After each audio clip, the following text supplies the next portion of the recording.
दोस्तों 605 करोड़ रुपए का बजट और एकदम लचर सी राजनीतिक इच्छा शक्ति के साथ हम लोग 1962 में चाइना के खिलाफ एक युद्ध लड़े। वो युद्ध हम लोग हार गए। अब हारते क्यों नहीं, मैं आपको बता दूं कि जब युद्ध के दौरान घायल सैनिकों के उपचार के लिए ब्लड डोनेशन कैंप लगाए गए तो भारत की ही कुछ पॉलिटिकल पार्टीज ने इसका बहुत विरोध किया और लोगों को हमारे ही सैनिकों के लिए ब्लड डोनेशन से रोका गया। अब आप बताइए कि भारत के अंदर किस तरह का माहौल रहता है जब किसी दुश्मन के साथ हम लोग युद्ध कर रहे होते हैं।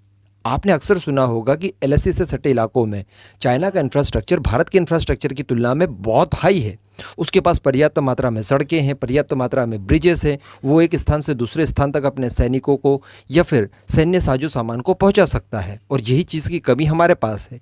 मैं आपको एक फनीएस्ट बात बता दूं कि भारत की पिछली सरकारें यहाँ तक सोचती थी कि अगर इन इलाकों में सड़कें और ब्रिजेस का निर्माण करवाया गया तो कहीं इनका ही इस्तेमाल करके चाइना भारत के नॉर्थ ईस्ट में ना घुस आए। इसलिए हमें इस तरह के इंफ्रास्ट्रक्चर की एलएसी के इलाके में कोई ज़रूरत नहीं है। बताइए आप, कितना हास्यास्पद है ये चीज़ें। लेकिन दोस्तों अब चाइना के साथ हमारा कॉन्फ्लिक्ट बहुत बढ़ गया है, कभी भी युद्ध हो सकता है। ऐसी परिस्थिति में भारतीय सरकार ये चाहती है कि इन इलाकों में जो काफ़ी दुर्गम इलाके हैं यहाँ पर सड़कों का काम तेजी से किया जाए और जो पुरानी सड़कें हैं उनका चौड़ीकरण किया जाए। मैं आपको बता दूं कि केंद्र सरकार ने एक परियोजना शुरू की थी जिसके तहत 4 धाम की जो सड़कें उत्तराखंड में उनका चौड़ीकरण का काम करना था।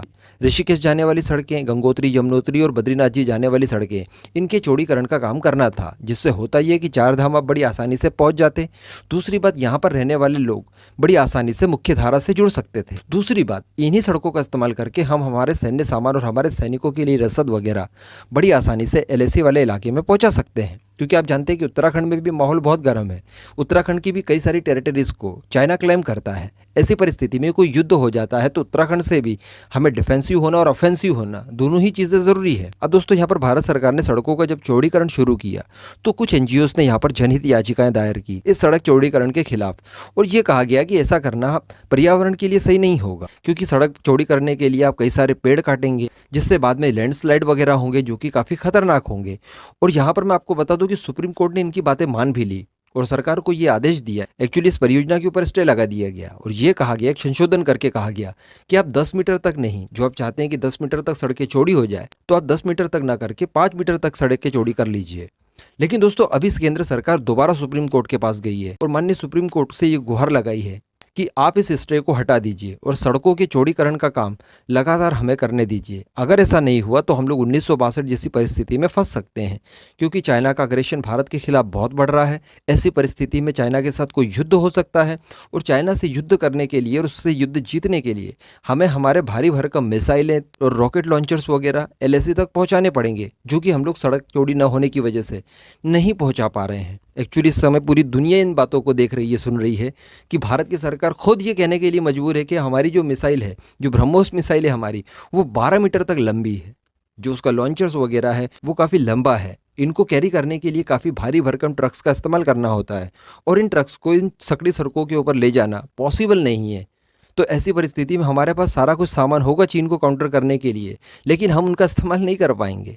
तो ये गुहार लगाई है भारत सरकार ने सुप्रीम कोर्ट से कि आपने जो स्टे लगाया है उस स्टे को हटा दीजिए, ताकि हम लोग सड़कों को चौड़ीकरण कर सकें और हमारे सारी सैन्य साजो सामान को एलएसी तक पहुंचा सकें। क्योंकि हम लोग अगर युद्ध हुआ तो सरेंडर करने की स्थिति में नहीं है। सरेंडर करना भारत के लिए बहुत नुकसानदायक साबित हो जाएगा। अगर देश ही नहीं बचेगा तो पर्यावरण को बचाकर आप करेंगे क्या। तो यहाँ पर जिस एनजीओ ने इस तरह की जनहित याचिका डाली है उनकी तरफ से भी जवाब आया कि आप तो पहाड़ों को बचाइए, पहाड़ बचेंगे तो वो भारत की रक्षा अपने आप कर ही देंगे। ऐसी परिस्थिति में पहाड़ों को नुकसान नहीं पहुँचा सकते। अब खैर उनका भी पॉइंट ऑफ व्यू सही है, मैं उसके अगेंस्ट भी नहीं जा सकता। पर्यावरण भी हमारे लिए बहुत ज़्यादा ज़रूरी है, लेकिन डिफेंस तो डिफेंस होता है। डिफेंस से ज़्यादा ज़रूरी इस समय भारत के लिए कोई दूसरी चीज़ नहीं हो सकती।